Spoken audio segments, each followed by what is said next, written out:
भारतलाई अहिलेसम्मकै ठूलो धक्का। महाकाली नदीले भारतीय सेनाको क्याम्प बगायो। भारतद्वारा सीमा अतिक्रमित पर्सामा नेपाली युवाले फहराए झण्डा। भारतीयहरूको भयो भागाभाग। परराष्ट्र मन्त्री र चिनिया विदेश मन्त्रीबीच टेलिफोन वार्ता। चीनले यति ठूलो सहयोगको प्रस्ताव अघि सार्यो। प्रधानमन्त्री शेरबहादुर देउबा छिट्टै भारत भ्रमण जाँदै कङ्ग्रेस नेता महतले गराए यस्तो जानकारी। भारतको उपस्थिति बिनै चीन र भुटानले सीमा विवाद समाधान गर्ने सहमति गरे। भारत ठूलो चिन्तामा फस्यो। चीनले भारतसँगको सीमा नजिक गाउँ बनाएको भन्दै चिन्ता व्यक्त। हुम्लाको नाम्खा गाउँलाई चीनको ठूलो सहयोग। चीन र रुसका 10वटा जहाज पुगे जापान नजिक। होक्काइदो टापु बीचको जलसन्धि हुँदै गएपछि जापान सतर्क। चीनले भारतसँगको सीमा नजिक पुरै गाउँ बनायो। चिन्ताको विषय भएको भारतीय सेनाको भनाई। भारतले बाँधको ढोका बन्द गर्दा कर्णालीमा ठूलो बाढी जम्मा भयो। सयु बस्ती डुबानमा। भारतीय सेनाको टोली पुग्यो जङ्गी अड्डा। जङ्गी अड्डाले गर्यो भव्य स्वागत। जापानी तट नजिक उत्तर कोरियाद्वारा मिसाइल प्रहार। जापानले दियो यस्तो प्रतिक्रिया। र उत्तराखण्डमा पहिरोमा पुरिएर 3 नेपाली सहित 17 जनाको मृत्यु। नेपालले बिहारलाई 280 मेगावाट बिजुली पठायो।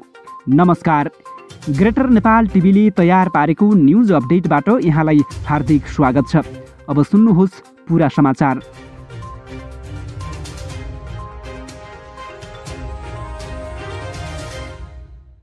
महाकाली नदीले भारतीय सेनाको क्याम्प बगाएको छ। सुदूरपश्चिमसँग सिमाना जोडिएको महाकाली नदी छेउमै रहेको भारतीय सेनाको क्याम्प महाकाली नदीले बगाएको हो, तर मानवीय क्षति भने नभएको बताइएको छ। केही दिनदेखि परेको अविरल वर्षाका कारण महाकाली नदीमा पानीको बहाव उच्च बनेको छ। नदीले नेपालतर्फ पनि ठूलो क्षति पुर्याएको छ। परराष्ट्र मन्त्री नारायण खड्का र चिनिया विदेश मन्त्री वाङ यी बीच टेलिफोन वार्ता भएको छ। मङ्गलबार दिउँसो टेलिफोन वार्ता भएको परराष्ट्र मन्त्रालयकी प्रवक्ता सेवा लम्सालले जानकारी दिइन्। उनका अनुसार कुराकानीको क्रममा परराष्ट्र मन्त्री खड्कासँग चिनिया विदेश मन्त्रीले नेपाललाई थप 20 लाख डोज खोप अनुदान दिने प्रतिबद्धता व्यक्त गरेका छन्। नेपाली कङ्ग्रेसका सहमहामन्त्री डाक्टर प्रकाश शरण महतले छिट्टै नेपाल र भारत बीचमा उच्च स्तरीय राजनैतिक भ्रमण हुने बताएका छन्। भारतसँगको सम्बन्धलाई अझ सुमधुर बनाउन सरकारी स्तरबाट पनि कुनै पहल होला कि भन्ने प्रश्नको जवाफमा उनले भने अवश्य पनि हुने नै छ। अहिले रेलवे वार्ता भइरहेको छ। सीमा सुरक्षा छलफल सुरु भएको छ। विषयगत र विभागीय छलफलहरूले स्वरूप लिएपछि उच्च तहको वार्ता हुनेछ। सहमहामन्त्री डाक्टर महतले भारतीय जनता पार्टीको विदेश विभागका प्रमुखको मैत्रीपूर्ण निमन्त्रणामा आफ्नो नेतृत्वमा गएको प्रतिनिधि मण्डलले नेपाल र भारतको सुमधुर सम्बन्ध बनाउने कार्य गरेको बताएका छन्। उनले नेकपा एमालेको नेतृत्वमा रहेको पूर्ववर्ती सरकारले भारतसँग देखिएका समस्यालाई सडकमा पसार्ने गरेको तर आवश्यक ठाउँमा चुँ पनि नबोलेको बताउँदै नेपाली कङ्ग्रेसले वार्ताको माध्यमबाट समाधान खोज्ने नीति लिएको पनि दाबी गरेका छन्। साथै उनले भारतीय सरकारको मैत्रीपूर्ण निमन्त्रणामा सरकारको प्रधानमन्त्री स्तरको भ्रमण पनि छिट्टै हुने बताएका छन्। भारतको उपस्थिति बिनै चीन र भुटानले सीमा विवाद समाधान गर्ने सहमति गरेका छन्। अहिलेसम्म भुटानको विदेश र सैन्य नीति भारत नियन्त्रित मानिँदै आएको अवस्थामा भुटानले भारतलाई बाइपास गरेर सीमा विवाद सुल्झाउने सहमति गरेको हो। चीन र भुटानले सीमा विवाद समाधानका लागि 3 चरणको रोडम्याप सम्बन्धी सहमति पत्रमा हस्ताक्षर गरेसँगै भारतले चनाखो हुँदै सकारात्मक प्रतिक्रिया दिएको छ। गएको बिहिबार भर्चुअल माध्यमबाट चीन र भुटानले सीमा विवाद समाधानका सम्बन्धमा सहमति पत्र MOUमा हस्ताक्षर गरेका हुन्। सो सहमतिले चीनसँगको सीमा विवादलाई लिएर भारतको स्थान तथा अडानमा रणनीतिक महत्त्व राख्ने देखिएको छ। अहिले भुटानले चीनसँग आफ्नो सीमा विवाद समाधानका लागि सहमति पत्रमा हस्ताक्षर गरेसँगै भुटान भारतका लागि चीनसँग सीमा विवादलाई लिएर प्रस्तुत गर्ने दाबी वा अडान कमजोर हुन सक्ने विश्लेषण गरिएको छ।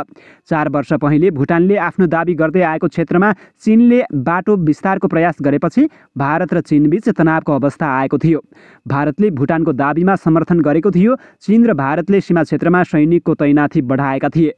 तर अहिले चीनसँग औपचारिक कूटनीतिक सम्बन्ध स्थापित नभएको भुटानले सीमा विवाद समाधानका लागि 3 स्टेप रोड म्यापमा सहमति जनाउनु भारतको उपस्थितिलाई पन्छ्याउने प्रयासका रूपमा विश्लेषण गरिएको छ। चीनमा भुटानको कूटनीतिक सम्बन्ध वा गतिविधि भारतको नयाँ दिल्ली स्थित मिसनबाट हुँदै आएको छ। नेपाल भ्रमणमा रहेका भारतका नेसनल डिफेन्स कोर्सका सेनाका अधिकृतहरूले मङ्गलबार जङ्गी अड्डाको भ्रमण गर्दै नेपाली सेनाको बारेमा जानकारी लिएका छन्। जङ्गी अड्डामा आयोजित एक कार्यक्रमका बीच प्रधान सेनापति प्रभुराम शर्माले उक्त भ्रमण दलका प्रमुख रियर एडमिरल धीरेन भिगलाई शिष्टाचार भेट दिएका थिए। उक्त टोलीलाई नेपाली सेनाको गतिविधिबारे जानकारी दिने र अन्तर्क्रिया गर्ने कार्य भएको जङ्गी अड्डाले जनाएको छ। कार्यक्रमको सुरुवातमा प्रधान सेनापति शर्माले आफ्नो स्वागत मन्तव्य राख्दै यस्तो भ्रमणबाट दुई देशका सेनाबीच रहिआएको सम्बन्धको सुदृढीकरण गर्न तथा द्विपक्षीय सुरक्षा चासोका विषयहरूको सम्बोधनमा टिवा पुग्ने विश्वास व्यक्त गरेका थिए। चीनको सिचुवान प्रान्तको पुराङ काउन्टी जिल्लाले हुम्लाको नाम्खा गाउँपालिका र स्रोत क्षेत्रमा सरकारी कार्यालयलाई 13 लाख चिनिया युवान बराबरको खाद्यान्न र स्वास्थ्य सामग्री सहयोग गरेको छ। पुराण काउन्टीले नाम्खा गाउँपालिकालाई 800 बोरा चामल, 4680 बोरा मैदा, 6000 थान N95 मास्क, 58,000 थान सर्जिकल मास्क, 10,000 थान हाते पन्जा, 750 किलो स्यानिटाइजर, 2,000 थान सानो स्यानिटाइजर, 2,300 वटा सेतो पन्जा, 5,000 वटा एन्टिजेन किट, 1,000 वटा फेस मास्क र 160 थान थर्मोगन सहयोग गरेको हो। भारतसँगको सीमा नजिक चीनले नयाँ गाउँ बनाउनु चिन्ताको विषय भएको भारतीय सेनाका लेफ्टिनेन्ट जनरल मनोज पाण्डेले बताएका छन्। चीनले तिब्बतका सीमा नजिक 600 वटा गाउँहरू बनाएको छ। गाउँ बसाउनको लागि उसले पूर्वाधार समेत निर्माण गरेको छ। यो पूर्वाधार नागरिक र सैन्य दुवै प्रयोजनका लागि उपयोग गरिनेछ। भारतीय सेनाले पनि अरुणाञ्चल प्रदेश सरकारसँग मिलेर सीमा नजिक नमुना गाउँ बनाउन खोजिरहेको छ। आइतबारदेखिको लगातार वर्षासँगै सेती नदीमा आएको बाढीमा 60 जना फँसेका छन्। बैतडीको सिगास गाउँपालिका 5 ढुङ्गाडमा सेती नदीको छेउमा बस्दै आएका 10 परिवारका 60 जना फँसेको बताइएको छ। गाउँपालिकाका प्रवक्ता एवं वडा नम्बर 5 का अध्यक्ष रामबहादुर धामीले बस्तीको चारैतिर नदी बगिरहेको र बीचमा 60 जना फँसेको बताएका छन्। प्रवक्ता धामीले उनीहरूको उद्धारका लागि प्रदेश सरकारसँग छलफल भइरहेको बताएका छन्। ढुङ्गाड स्थित सेती नदीको किनारमा 120 परिवार बस्दै आएका छन्। उनले भने अधिकांश बाढीको जोखिम हुने भन्दै राति नै सुरक्षित स्थानमा सारेका छन्। उनीहरूलाई विद्यालयमा राखिएको छ। उनीहरूको उद्धारका लागि वडा नम्बर 8 मा रहेको शिवलिङ प्रहरी चौकीबाट प्रहरी टोली घटनास्थलतर्फ गइरहेको जिल्ला प्रहरी कार्यालय बैतडीका प्रमुख प्रहरी नायब उपरीक्षक रमेश सिंह पालले बताएका छन्। जापानी तट नजिक उत्तर कोरियाद्वारा मिसाइल प्रहार गरिएको छ।